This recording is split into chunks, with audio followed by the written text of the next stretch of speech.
I was planning a different vlog right now, but I can't get the TV to work with my computer. So I'm going to do the Polymath series recording, but I'm not going to post it before another Polymath. So I've just talked about three different ones. One that I want to post today on the 28th.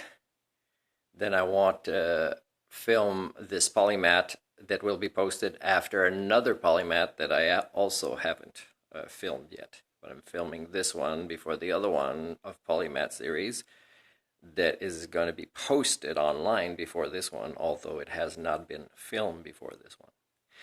And both of these Polymath will go after I solve the problem of what's wrong with the TV communicating with my computer. And this Polymath one is about problem solving related to electronics. And I haven't solved it yet, but I'm going to prove to you and write later how I solved it. One of my ex-girlfriends, after we broke up, was visiting her mom, and she said, I said, hey, you've got like extra speakers here set up for surround sound. And she said, yeah, but I can't set it up.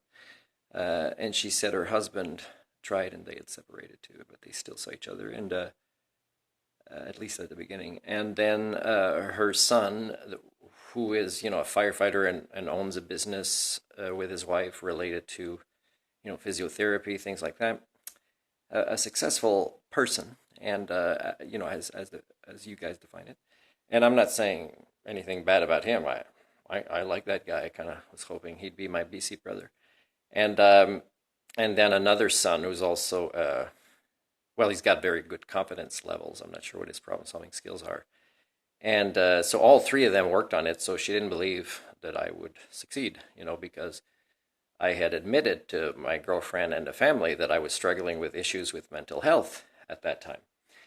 And so, the stigma that people don't think they have, including mental health workers, is they didn't think, well, if those three didn't succeed, then, And I challenged her to just observe me and listen to me as I demonstrated what my problem solving was. And she gave me feedback after how amazed she was, and she said how, most of her feedback was because I was saying the process of, let's say, elimination, the problem solving I was doing, the steps in which I was doing them. And she said in her feedback, one of the most impressive things is, let's say, comparing to her ex-husband, is I didn't get mad. So this brings me back to the article I wrote on defensive driving, to know if we are a good driver. And one of the three elements to evaluate for such drivers is knowing our own metapsychology. So let's say how, impatience or anger or, any kind of feeling that can compromise problem solving is part of understanding how to be a good problem solver. But there's also other things, right? There's also being a polymath, like having learned about different kind of things, a little bit at least, the foundation of certain things like computers and smart TVs and cables, what crosstalk is, and so it's not just about the problem-solving process. But, when you get good at many things, as I said in another vlog, then it goes wild, the becoming good at different things, which is why I'm doing this Polymath series. So she appreciated that within, I don't know, it took, I think, a bit more than an hour to incorporate all the problem solving of her older system with her newer system to succeed at setting up not just the speaker she had, and also, did I do it right away because she ended up having all the cables I required to get everything together, the old system speakers with the new system speakers? And I think I did.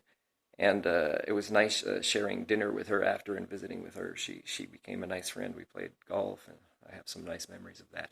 Ex-girlfriend's mom seemed to adore me for some reason.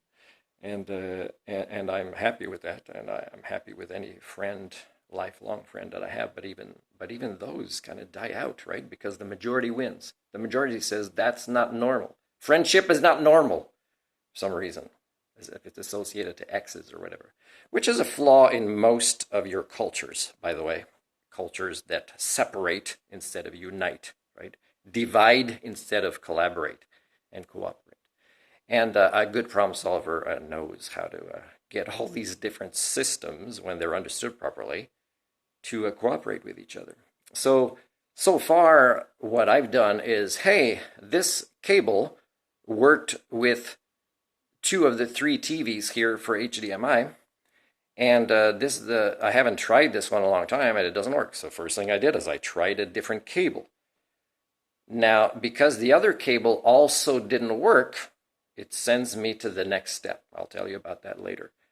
But do you know that also 2 cables is not enough to be certain now? Because it could be that they're both kind of failing, or they're both kind of, not at the right version to maybe work with this TV. So maybe they're not broken. So there's a lot of other probabilities, but I still can go to step 2 to investigate. Like, for example, now I'm going to start thinking, I've wiggled with the cables and they're all properly plugged in, and there's no crosstalk, and everything's turned on, right? And then enough power come into it. So the next step will be, okay, maybe there's a new issue with my computer. So now I'm going to use the cable that worked earlier today on the same computer that worked earlier today. So whatever happens after that, I'll let you know in the notes. It could be I'll solve this quickly, or it could be it'll take a while. And it could be I'll have everything here, and it could be I won't. But I don't need to write myself this, because I can remember. And this is also something that a Polymath series may eventually include, the concept of RAM, working memory, which is something that was extremely flawed in my brain in the past. For example, it prevented me from being a decent badminton doubles player for the first 10 years of my really wanting to be a good doubles badminton player. I understood that it was the aspect of my brain related to working memory, of course, which also made school more complicated for me back then, that was the culprit. Now, do you know that learning this and wanting to remedy this also sent my brain's ability to tap into and work with different variations of the concept of memory way off the charts? Now, do I have a diploma that says I can work with people with dementia? No. Would I be able to be beneficial to people with dementia? Yes. What prevents me from working with them? You're not polymaths.